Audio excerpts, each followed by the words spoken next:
Support for this podcast comes from the Central Valley Journalism Collaborative, connecting communities with the resources, infrastructure, and networks to ensure a vibrant local free press. From KVPR in Fresno, this is Central Valley Daily. It's Wednesday, September 18th. I'm Elizabeth Arkalian. Coming up, the California Department of Corrections is investigating after more than 100 incarcerated women were allegedly pepper sprayed and tear gassed by staff for more than an hour. I really thought I was going to die that day. They just wouldn't stop. It was like a war zone. Hear more details in just a few minutes, but first, today's headlines. According to new court filings, there is growing financial pressure for one of Fresno's most prominent families. The Assemis, who run agricultural operations, reportedly have defaulted on loans worth $700 million. The news website Fresno Land went through the court filings and reports a major lender has asked a judge to appoint a receiver for thousands of acres of distressed land owned by the family. Lenders believe the Assemis are unable to harvest their crops or maintain their workforce. In 2020, California created a program to shepherd locally grown foods into school cafeterias. As KVPR's Carrie Klein reports, a new report suggests those investments are paying off. The Farm to School initiative aimed to increase schools' access to minimally processed California-produced foods while supporting the state's growers. A preliminary evaluation of the program was published this week by a group including researchers from UC Berkeley, the UC Cooperative Extension, and the USDA. They found that through this program, schools have been able to expand their local food offerings and that grants have reached schools with a majority of students of color. And although supply chain challenges remain, funding for the program allowed growers to expand their operations and even kept some from going out of business. More than $100 million have been distributed around the state, including to school districts and growers throughout the San Joaquin Valley. For KVPR News, I'm Carrie Klein. The State Labor Commissioner's Office announced a $1.7 million settlement this week against the owner of 5 Wingstop locations in Bakersfield. The settlement follows a state investigation that uncovered the franchisee was disguising the Wingstop locations as separate entities to avoid paying wages and providing overtime and meal breaks.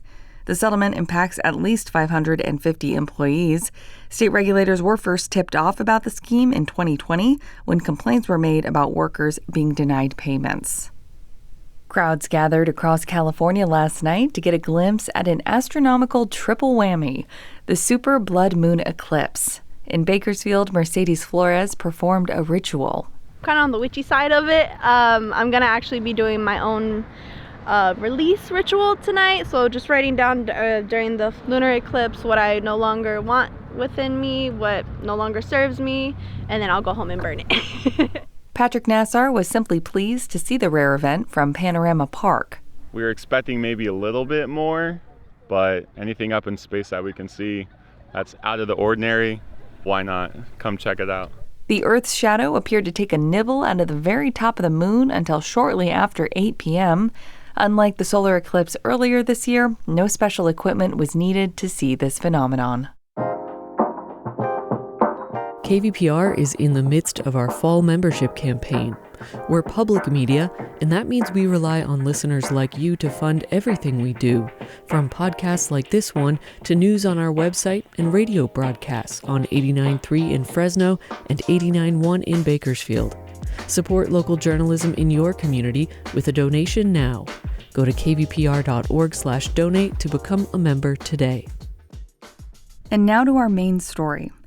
The California Department of Corrections is investigating after more than 100 women incarcerated in a Central Valley prison were allegedly pepper sprayed and tear gassed by staff for more than an hour. Madi Bolanos is the co-host of KQED's The California Report. Inmates who've been in the prison for years told Madi it was the most severe use of force they've seen. She joins me now with the details. So, Madi, tell us what exactly happened. So I spoke to 4 inmates at the Central California Women's Facility in Chowchilla near Fresno who all told similar stories. Another incarcerated woman wasn't there but spoke with witnesses in the days after. They all say one morning in early August, prison staff took 100 or so people in their unit to the cafeteria so guards could search the cells for contraband. Antoinette Yancey says after 4 hours or so, people were hungry and needed their medications. Someone had a seizure, so Yancey says everyone sat down, which is protocol for a medical emergency. Then Yancey says about 30 to 40 officers came in. And then the next thing I know, an officer started yelling, "Get down," which was also curious to me because everyone was already down. As soon as he said that, they just started shooting and throwing bombs. To be clear, she was talking about pepper spray, tear gas grenades, and rubber bullets. CDCR officials confirmed in a series of statements that correctional officers did use chemical weapons, but they wouldn't give more details. They denied that officers used rubber bullets, but wouldn't say if they fired anything else. The agency also said that the incident was not excessive force. Did any of the women you spoke with understand why officers were allegedly acting this way?